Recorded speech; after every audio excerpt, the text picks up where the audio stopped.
since I was young, I followed, the story about the Nazi concentration and, how they exterminate the Jews.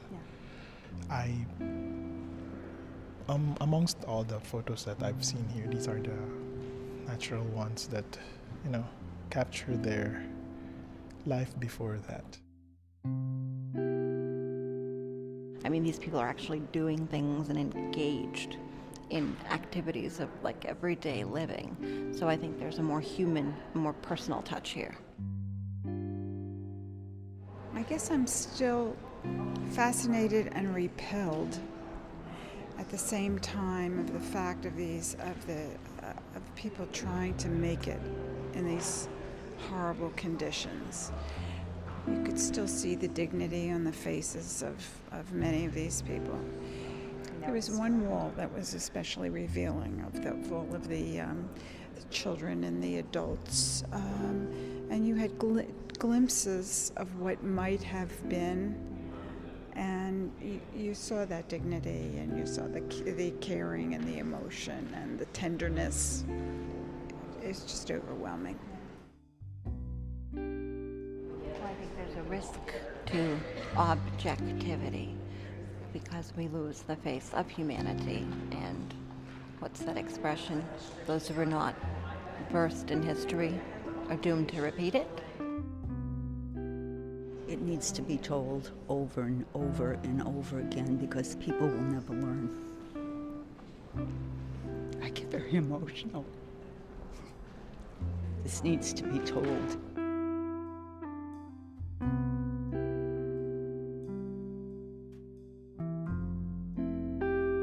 This is a special episode of The Lonely Palette, the podcast that returns art history to the masses, one painting at a time. And today, one exhibition at a time. I'm Tamara Vishai. This is episode 20, and we'll look at the exhibition Memory Unearthed, the Lodz Ghetto photographs of Henryk Ross, which is a joint exhibition between the Art Gallery of Ontario and the Museum of Fine Arts, Boston.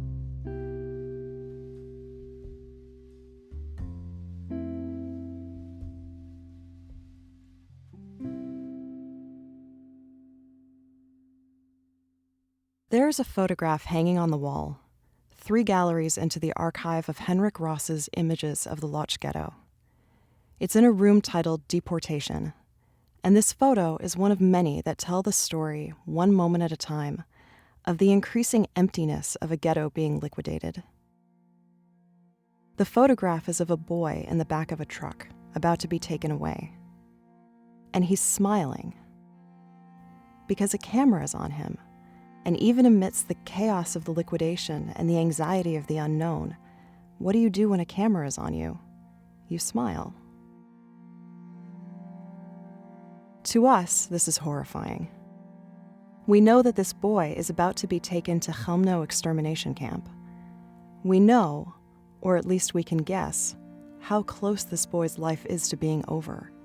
And we know exactly how it's going to end. And this is painful information to have. We didn't ask to know what he doesn't. We sit here in the present, with all the benefit of historical reconstruction, and look at someone who seems, to us, almost naive.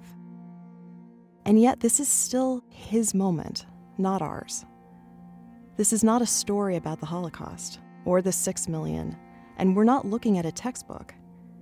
It's a snapshot. It's a story.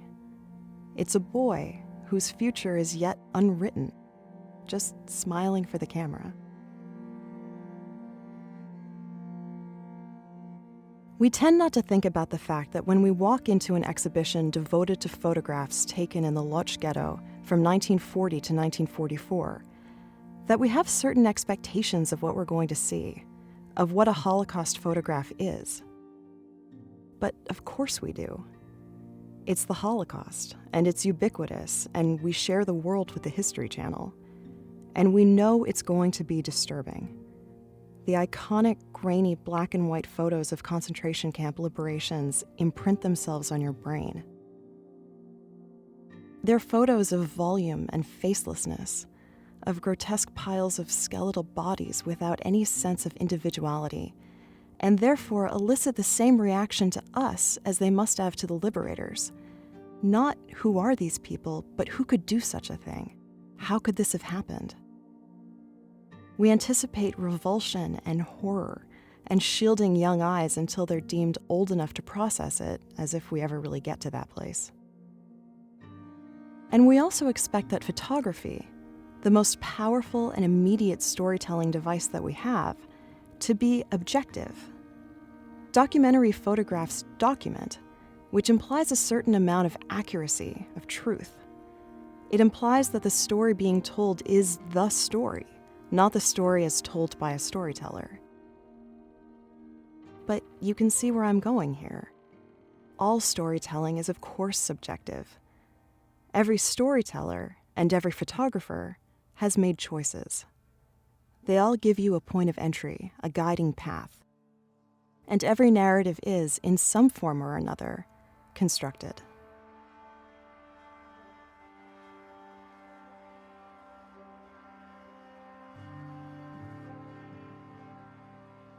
And consenting to this fact means complicating many of the stories of the Holocaust that we've accepted into our culture as gospel, without considering the role that our need for a good story has played.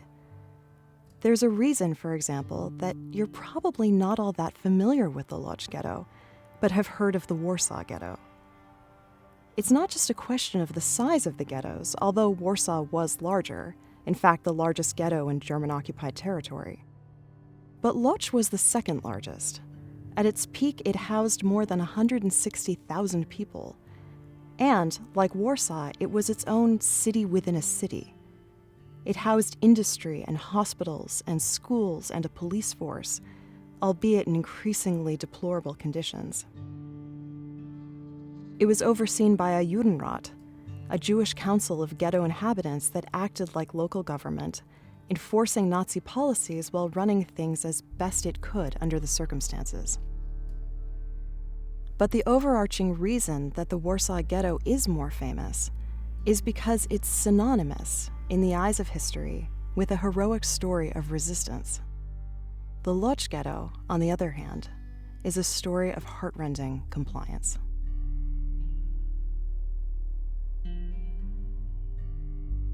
And the fact that the Warsaw Ghetto is by far the better known of the two hammers home how much we need stories of resistance. The Warsaw Ghetto uprising, no matter how unsuccessful it ultimately proved to be at the time, plays a deeply important role within the narrative of the Holocaust. We need cracks of light into the darkness. We need to know that people fought back, that millions of people didn't walk blindly into their own destruction, and that millions of observers didn't just stand by and watch. Stories like the Warsaw Uprising, The Fisherman of Denmark, Oskar Schindler, allow us to keep going. Otherwise, it would be too dark to see, and we couldn't continue forward. But when these stories are the ones that get the most attention, we run the opposite risk, believing that resistance was normal or expected, when the truth is that, in the grand scheme of things, these resistance stories are painfully few. Most people were understandably unwilling to risk their own lives, or their families' lives, for an abstraction, or a neighbor that they didn't know very well who suddenly no longer lived next door. Most victims were unaware of what awaited them, and saw compliance as the safest option. And moving away from these hopeful cracks of light leaves us in what the Italian writer Primo Levi described as the gray zone. Levi had survived Auschwitz and went on to write some of the most poignant and honest stories from his experience of the Holocaust before committing suicide in 1987. The gray zone was, to him, the unnerving place where no one is completely a hero and no one is completely a villain, but one where threats are issued, orders are followed, and human beings realize how vulnerable they are to barbarism, both on the giving and the receiving end, when their survival is threatened. Man evades our judgment in the gray zone, Levi argues, quote, just as a compass goes wild at the magnetic pole. And you can imagine the stories in the gray zone aren't redemptive. The lack of heroism and a defined enemy leaves them feeling inert and hopeless.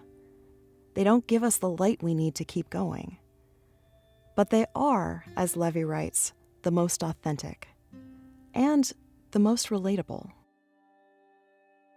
They are the ones that cut through the abstract statistic of 6 million and open us back up to the humanity that was lost.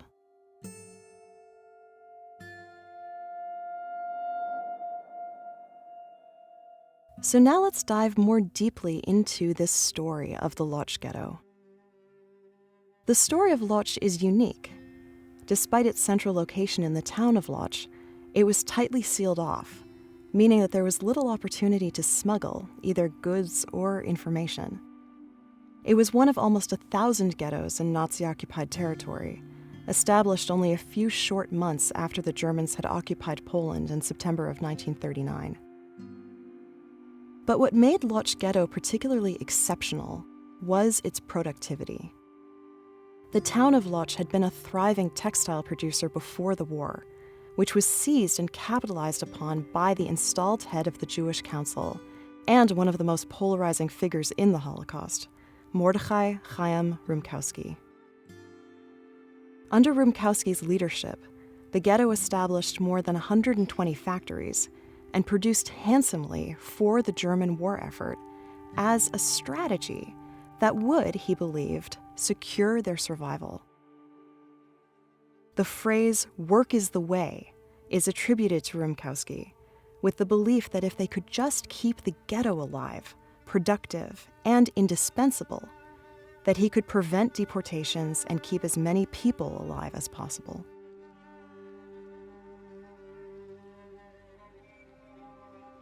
It calls to mind the phrase that is now so indelibly linked to the Holocaust, written in iron over the entrances to the concentration camps, Arbeit macht frei, or work will set you free.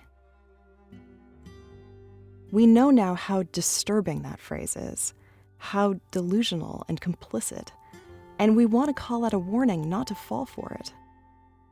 At the time, of course, there was no reason not to believe it.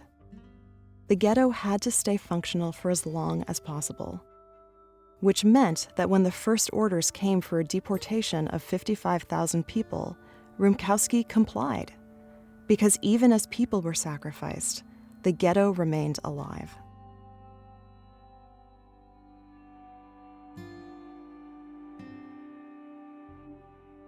This is why the narrative, the story of Chaim Rumkowski proves so tricky.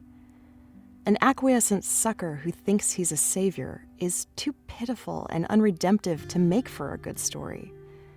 Instead, it just makes us uncomfortable.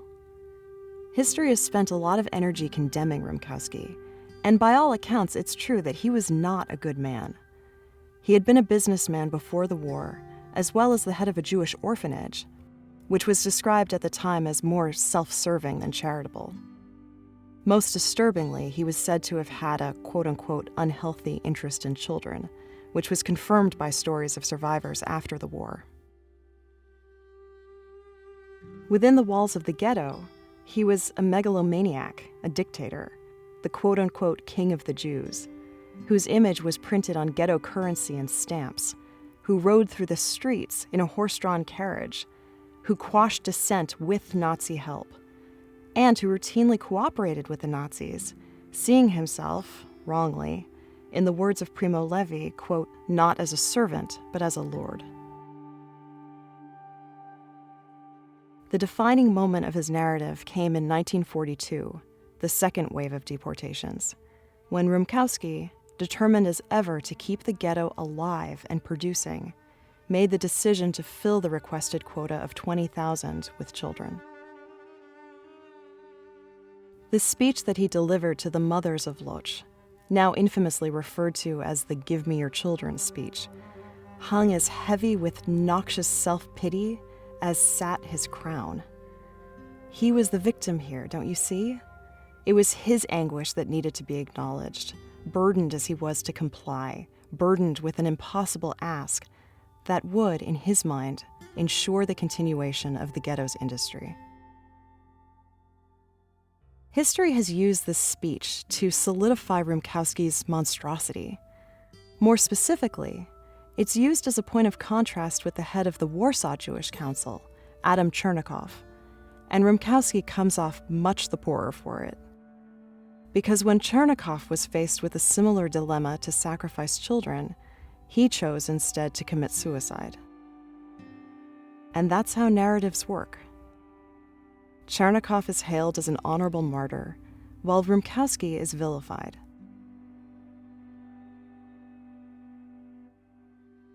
But Rumkowski also inhabits this gray zone. Levi cites him as a prime example of it.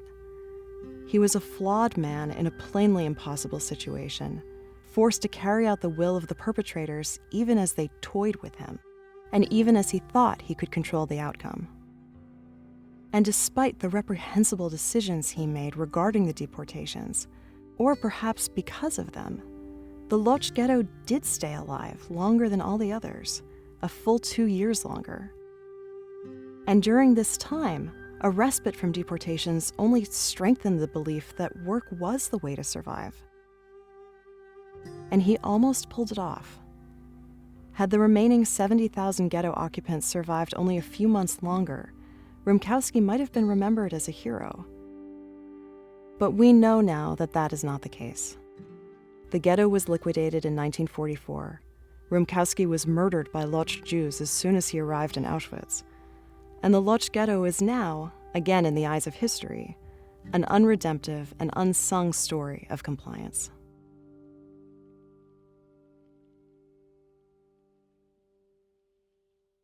In the end, only 877 of the original ghetto inhabitants survived, and only because they were ordered to stay behind as the cleanup crew in the aftermath of the liquidation. And one of them was Henryk Ross. So who was Henryk Ross? Who was he as a man? And who was he in light of this narrative that he inhabits, and that he constructed? As a man, he was a citizen of Lodz, a Jewish photojournalist who had been hired by the Ghetto Bureau of Statistics, and was therefore exceptionally fortunate to have been issued a camera. Ross was crucial in creating both the narrative that the Nazis and Rumkowski wanted to be told, albeit for very different reasons. The Nazis wanted propaganda of healthy, robust people thriving in the ghetto to eclipse the deplorable and continually deteriorating conditions in reality. Rumkowski, meanwhile, wanted these same healthy, robust people to exemplify the work ethic of the Lodz industry.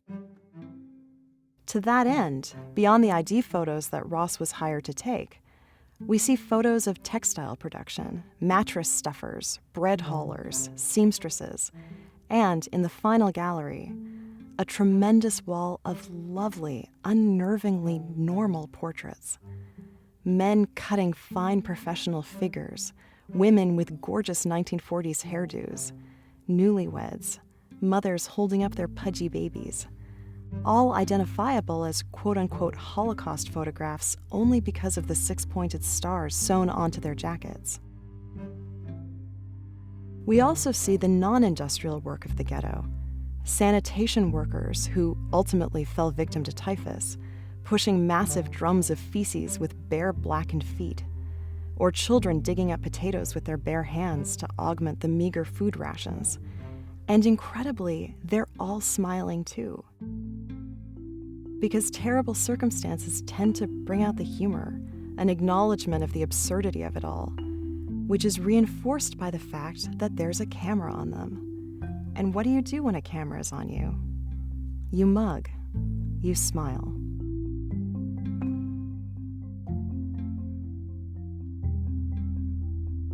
There is also a series of candid photographs by Ross, taken at great personal risk, from hip level, from beneath his coat.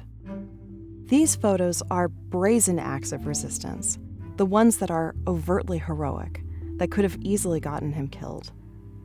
These are the photos that give him an opportunity to shape the Lodz narrative for the history books. And we recognize these kinds of photos. They were the ones that we were expecting.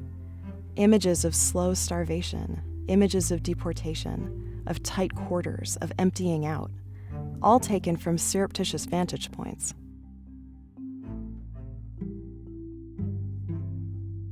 But as important as it was to have this tremendous archive that bore witness to Nazi atrocities, and Ross was in fact called upon to testify at the Nuremberg trials in 1946, his gift as a storyteller wasn't the moments for the history books.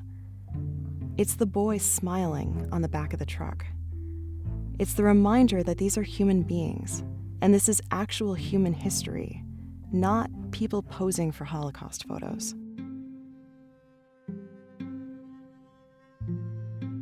And that's when I think back to that lovely wall of those normal portraits. In the course of the exhibition, it's presented at the end, but that's out of sequence chronologically. It's 1940 and 1941, when the ghetto inhabitants were still healthy, still alive. These portraits are an act of resistance too. Quieter, maybe, but just as meaningful. Because they resist our expectations of those expected Holocaust photos, those photos of death, of volume, of facelessness, and replace them with photos of life, individuality, specificity, the future that is yet unwritten, a future unburdened by the knowledge that we have. I'll be honest. I have a really, really hard time looking at those camp liberation photos, at those bodies. And not just because it feels voyeuristic and exploitative, but because they freak me out. They quicken my pulse. I see them behind my eyelids when I try to go to sleep. But these portraits on this wall calm me. The warmth, the soft light, the shy smiles, the eye contact with the camera. I could stare at them all day. And I feel privileged to be able to return their gaze so many years after their deaths. As far as the hero narrative goes, Henryk Ross was exceptionally brave. Knowing the incredible value of these images, as artistry, as legacy, and as evidence, he buried the negatives in the ghetto in an iron canister in 1944, and then, after surviving the liquidation, returned to unearth them after the war. Miraculously, more than half of the 6,000 images survived. An act like this alone makes him a hero for the books. But there's something else too, that quieter something, that brings his heroics down to a more human level. Because Ross was a beautiful, gifted photographer. He captured the essence of these people. He didn't save a single life. He didn't rescue a single person. But with these photos, he restores their dignity. He saves them from the narrative of being born to die in the Holocaust, and instead allows them to just be people, to just be normal. And they are. Look at them. They gaze at their spouses, they hold up their babies, they look into their unwritten futures, and they smile for the camera in perpetuity.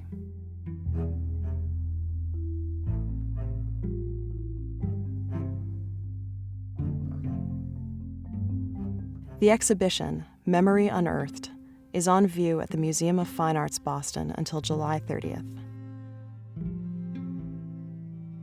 Special thanks to Ben Avishai and the intrepid museum goers at the Museum of Fine Arts Boston, who were so generous with their time as I interrupted them in the galleries.